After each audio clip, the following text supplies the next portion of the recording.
wabarakatuh. Waalaikumsalam. Untuk memulai pembelajaran kita pada hari ini, ketua kelas silahkan berdoa dulu. Siap. Berdoa mulai.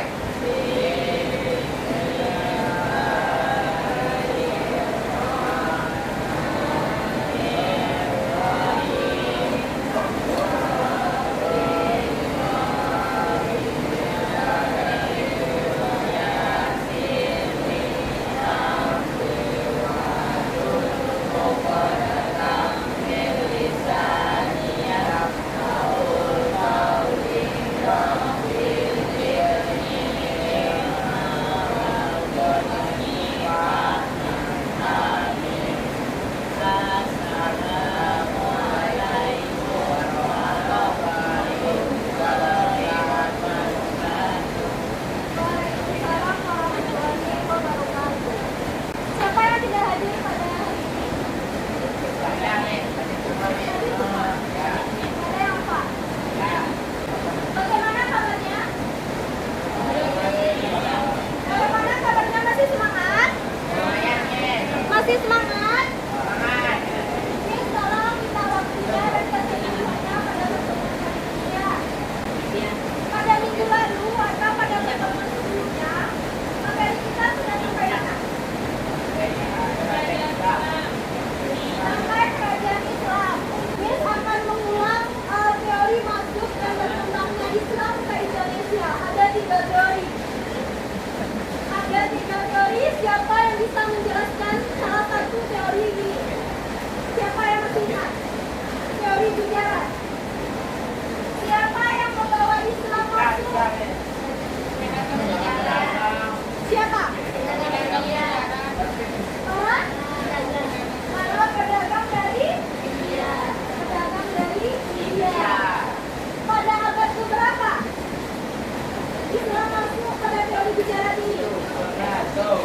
Pada abad ketiga.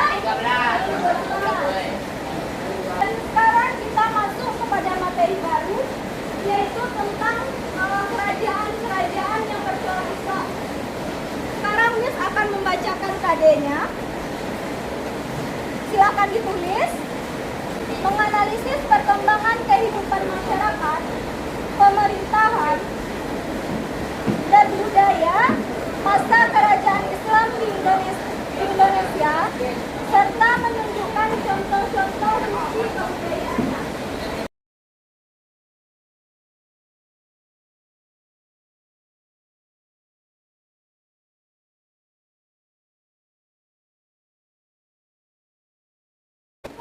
Sekarang, Miss akan menerapkan pendekatan yang namanya culturally responsive teaching. Ada yang tahu apa itu? Apa? Nah, pada pendekatan ini, kita akan belajar sejarah. Kita belajar sejarah harus bisa mengaitkan dengan kebudayaan sehari-hari. Apa kaitan sejarah itu dengan kebudayaan kita? Sehingga Miss menyajikan ada yang namanya etnosejarah. Etnosejarah itu adalah artikel atau jurnal atau bacaan yang berhubungan dengan kulturalis, yang berhubungan dengan budaya. Nanti Miss akan membagi Anda semuanya ke dalam beberapa kelompok. Nanti Miss akan membagikan yang namanya lembar etnosejarah yang berisikan tentang tradisi yang dianut oleh masyarakat Aceh, dan nanti Ananda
Ya, bikin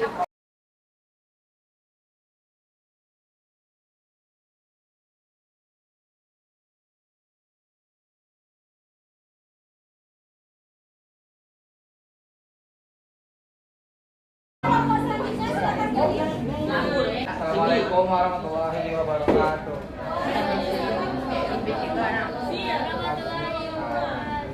Perkenalkan, Gali dan perwakilan dari kelompok 3 akan menanyakan pertanyaan dari artikel tadi turun tanah, yaitu dengan pertanyaan mengenai apakah keterkaitan antara tradisi turun tanah dengan perkembangan keadaan Islam khususnya Samudra Pasai.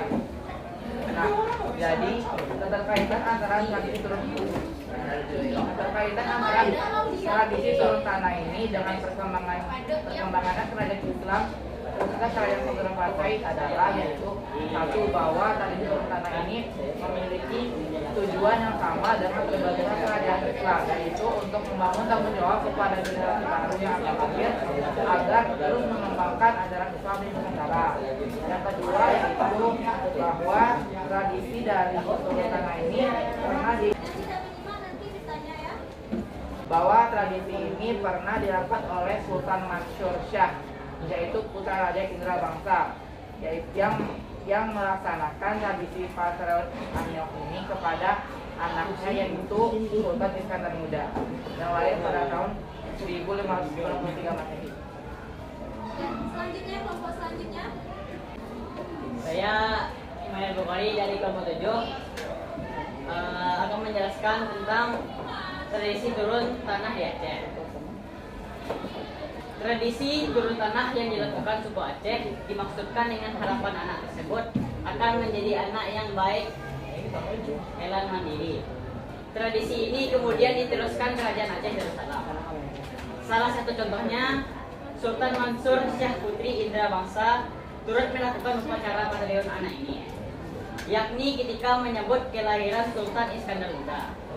Pelaksanaan ini dipengaruhi dengan nilai-nilai ajaran Islam. Jadi tradisi suku Aceh saat itu juga dipengaruhi oleh ajaran Islam, lalu terus berkembang hingga saat ini. Serta berdirinya kerajaan Islam pertama Samudra Pasai membuat Islam lebih berkembang lagi dan menghasilkan kebudayaan lokal yang memiliki nilai-nilai Islam.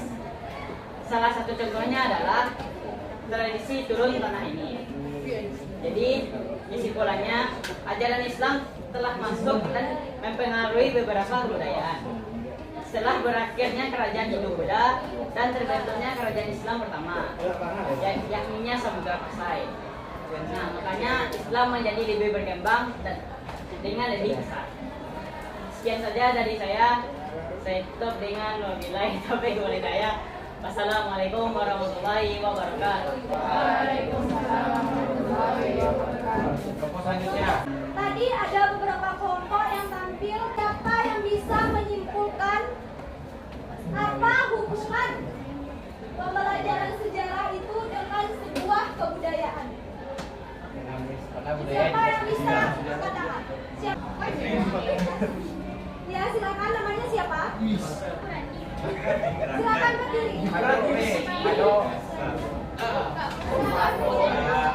Perkenalkan, nama saya Muhammad Farhan dari kelompok 5. Jadi hubungan antara sejarah dengan kebudayaan itu yaitu di dalam budaya itu juga terbentuk di dalam sejarah. Ya, artinya budaya itu berkembang dari sejarahnya dulu. dan sejarah juga, di dalam sejarah juga terdapat budaya di dalamnya. Berarti kesimpulan dari siapa namanya Muhammad Rakan Arami mengatakan bahwasanya sejarah dan kebudayaan itu tidak bisa dipisahkan. Ia seperti dua mata koin yang saling berhubungan.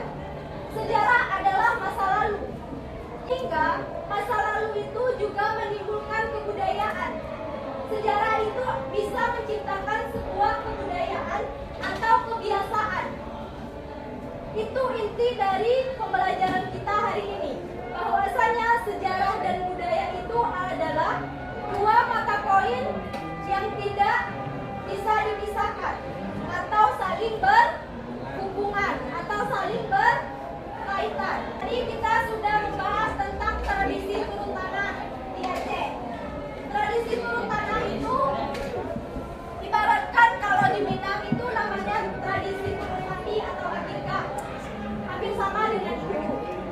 Tetapi tradisi turun tanah di Aceh berhubungan dengan kerajaan-kerajaan, perkembangan kerajaan Islam, yaitu perkembangan kerajaan Samudra Pasai dan Aceh, sehingga ada yang namanya tradisi apa? Tradisi turun tanah. Karena perkembangan tradisi itu bermula dari berkembangnya kerajaan Samudra Pasai. Itu adalah cikal bakal dari tradisi turun tanah tersebut. Sehingga sejarah dan kebudayaan itu tidak bisa dipisahkan. Sejarah menciptakan sebuah peristiwa, dari peristiwa tersebut terciptanya kebudayaan atau kebiasaan. Kebudayaan itu apa? Adalah kebiasaan suatu masyarakat. Paham materi kita hari ini? Pertemuan ini kita sudah membahas tentang kebudayaan dan sejarah dan kebudayaan menggunakan pendekatan culturally responsive teaching, yaitu adalah pendekatan di mana materi pembelajaran kita kaitkan dengan kebudayaan kita sehari-hari, sehingga memiliki manfaat, sehingga nantinya kita bisa membandingkan antara sejarah dengan kebudayaan dan bisa kita terapkan dalam kehidupan kita sehari-hari. Jadi untuk pembelajaran kali ini, kalau ada kata misi yang salah atau kurang pada tempatnya, dan terima kasih banyak kepada kelas 10 S9 sudah mau